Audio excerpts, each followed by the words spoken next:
મને એવું લાગે કે આ સત્યલોક છે ને એ ઉપર હોય, સત્ય હંમેશા ઉપર, અને પ્રેમલોક પૃથ્વી ઉપર. પ્રેમ પ્રેમ પ્રેમ તો અહીંયા જ છે, એ અહીંયા છે. આ સત્ય પ્રેમ કરુણાને હું આ રીતે પણ જોઉં.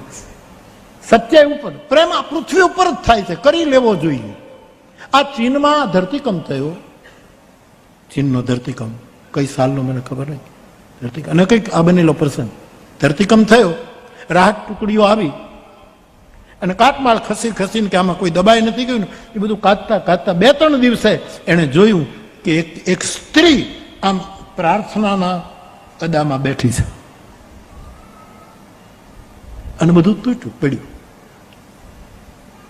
રાહત કાર્યવાળાએ એ સ્ત્રીને જોઈ બધું માટી આમ પથ્થરો આગા કર્યા. એને એમ થયું કે કદાચ જીવતી હોય, અને શરીર, આ બનેલી ઘટના, શરીર ઉપર હાથ દીધો માથે તો ઠંડાગાર એકદમ ઠંડુ, એટલે ગુજરી ગયું. વળી થયું કે હજી જોઈએ, માટી આમથી આમ આમ આમ કરી ત્યાં એક કંબલ, એક ધાબળાને શું કહેવાય, હોડીમાં એને જોયું તો એક નાના બાળકનો હાથ હાથમાં આવ્યો. માસૂમ બાળક, 3-4 વર્ષનું બાળક, અને એ ધાબળાને ઓઢી આંખો બંધ કરી. બાળક જીવતું હતું. ઓલી માં આમ બેઠી હતી એટલે બધો કાટમાળ અહીંયા પડે. બાળક સુરક્ષિત, ધાબળામાં સુરક્ષિત, ને બાળક જીવતું હતું. સાહેબ મીઠી નિદ્રામાં હતું. રાહત કાર્યવાળાએ બાળકને જીવતું લઈ લીધું. પણ એ ધાબળાની જે ગઢ હતી એને જેમ ખોલવા ગયા ત્યાં એક મોબાઈલ પડ્યો હતો. બકાભાઈ મોબાઈલમાં છેલ્લો સંદેશ મળતા પહેલા એ સ્ત્રીએ લખ્યું હતું કે જેટલા બચી ગયા હોય ને એનો મારો સંદેશ છે, એકાબીજાને પ્રેમ કરજો, પ્રેમ કરજો, પ્રેમ.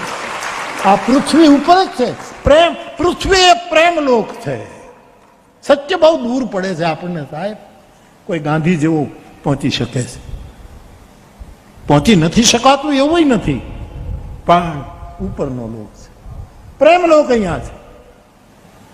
સત્યલોક ઉપર, પ્રેમલોક એટલે આ પૃથ્વી, અને કરુણા પાતાળ જેટલી ઊંડી હોવી જોઈએ એ પાતાળ લોક છે. કરુણા એ બહુ ગહેરી, બહુ ઊંડી, બહુ જ ઊંડી સંવેદના, બહુ જ ગહેરી સંવેદના એ આપણા જીવનમાં